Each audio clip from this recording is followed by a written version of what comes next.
Hey guys, welcome back to my channel. Today we'll be doing a drugstore dupe and comparison video with the Fenty Beauty foundation. So I first came across this dupe when I was watching Stephanie Nicole's video on Fenty Beauty, and she did mention that she found a dupe in the drugstore and it came in the form of this Catrice HD Liquid Coverage Foundation, and she pointed out that like half of the ingredients are the same. So the first half of the ingredients are exactly the same in the same arrangement, and then the other half are sort of a little bit jumbled, but they are still like in both of these foundations. And then Fenty Beauty has some extra ingredients, and I'll try to find a picture and leave it on the screen so that you can see what I'm trying to say.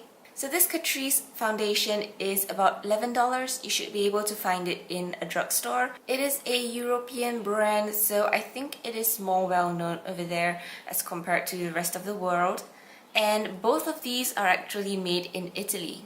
Right, so I'm sure by now you would know what all the claims on the Fenty Beauty foundation are. This is a sample that I received with my Sephora order, and at that time Fenty Beauty foundations just launched, so Sephora was having this promo code where you could get a deluxe size sample with your order if you key in a promo code.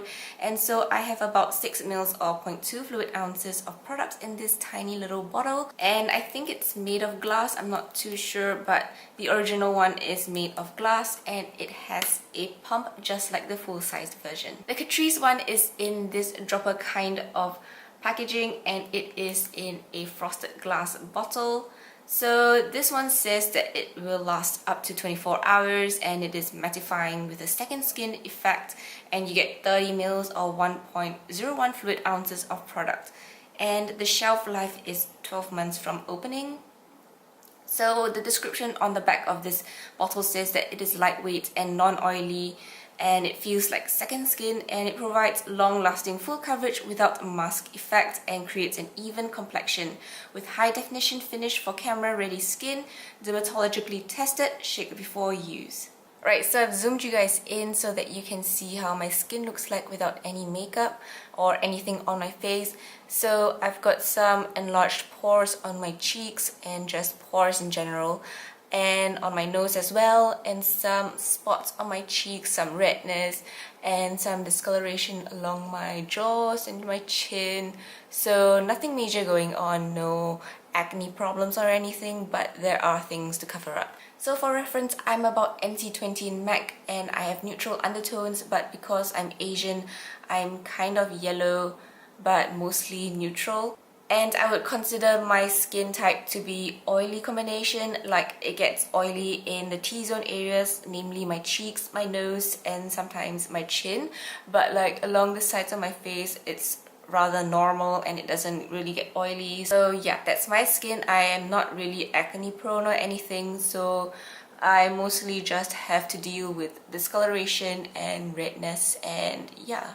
So I'm going to be using this Kiss New York Professional Pro Touch Mattifying Primer as my base, and I think this is a really neutral primer to use because it does help in controlling oil, but that's all it does. It doesn't make my pores look smaller or anything, so I think this is a very neutral primer to use. And I know I raved about this in my Holy Grail video, but I've since discovered a better primer in the form of Becca's Velvet Blurring Primer, so I think that would be better for controlling oil and for making your pores look smaller. And yeah, so if you have oily skin, you could check that primer out, but for today I'm going to be using this. So I'm going to be taking the Catrice foundation on this side of my face and the Fenty Beauty foundation on this side of my face.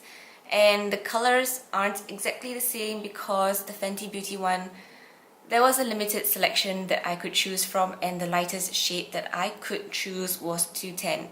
And it may be slightly darker than my skin, but I can definitely pull it off, but there may be a difference. So I'm just warning you about that, and since it oxidizes, it may turn a little bit darker. So we'll just have to live with that because we're not comparing the colors, we're comparing the formulas. Alright, so this is the Catrice foundation, and honestly for a drop foundation, I find this formula to be a little thick. So I'm just going to go in with a little bit first.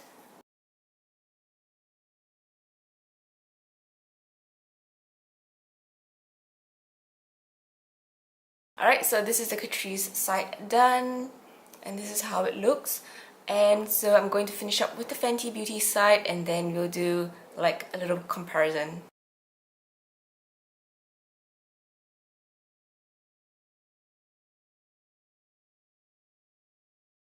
So this is how the foundation looks like. This is the Catrice side and this is the Fenty side.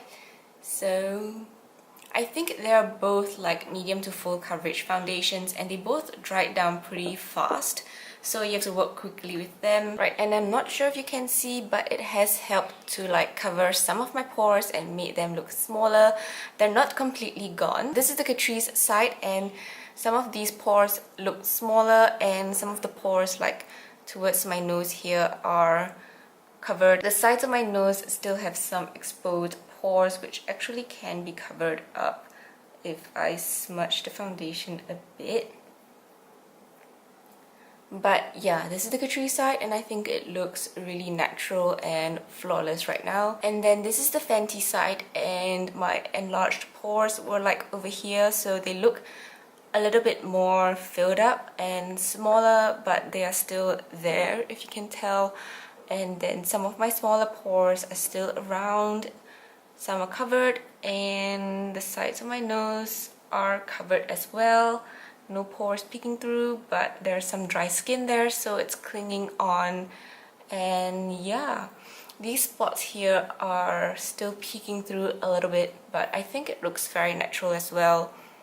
I mean, I only used like one layer, one pump, so this is the kind of coverage you would get. And so far, I think both foundations feel really matte and velvety smooth. The Fenty side feels a little bit stickier. So I've actually tried these foundations on separately, on their own, for like 1 or 2 days, just so that I can get a feel of how they are supposed to be like. So I kind of have my thoughts and opinions on these foundations as they are.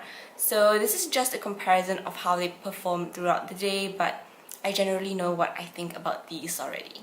Alright, so I'm not going to be putting on any more things on my face. No concealer, no bronzer, no blush, no highlight, nothing on my face, and I'm just going to leave it like that, and then I'll try and check back in with you guys throughout the day, and I'll try to wear it for as long as I can. It is currently 11 o'clock in the morning, so we'll see how this goes. But from wearing them for the past few days, I generally feel like I prefer the Catrice foundation over the Fenty one because of the oil control.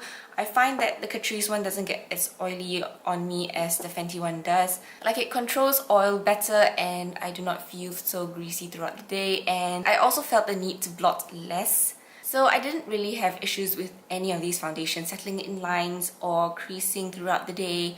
I mean, I don't really have a lot of lines on my face anyway, so I guess that's why.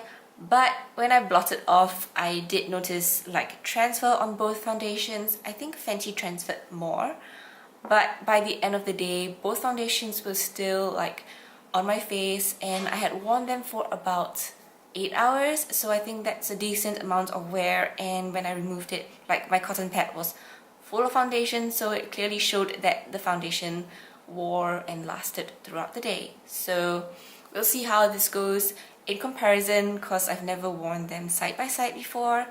And yeah, so it's 1 p.m. in the afternoon right now, and that's 2 hours since I've put these foundations on, and I'm about to walk out nearby to get some lunch. So it's really sunny and hot outside, and we'll see how these foundations hold up. But so far, I think they look really nice. Like, I do not feel very oily or anything, and I still look quite matte. If I've not mentioned this already, the Fenty side does look smoother because it has better pore coverage. And so yeah, the Catrice side has more pores showing through because it has a more natural finish. But the Fenty side is kind of making my nose look cakey because there's some dry skin there and it's clinging onto it. So I think the Fenty foundation is better for oily skin, but that's all there is to it right now. No complaints, really. I think it looks great. So I'll see you guys again. And I'm back from buying lunch, so you can see some sweats on my cheeks. So Catrice side seems a little bit more sweaty, but I mean, I'm going to wipe it off with some tissue. So Fenty is supposed to be like sweat and humidity resistant. I'm not too sure what that means, but it is not an antiperspirant, so there doesn't seem to be any transfer. Not sure if you can see that. And then Catrice.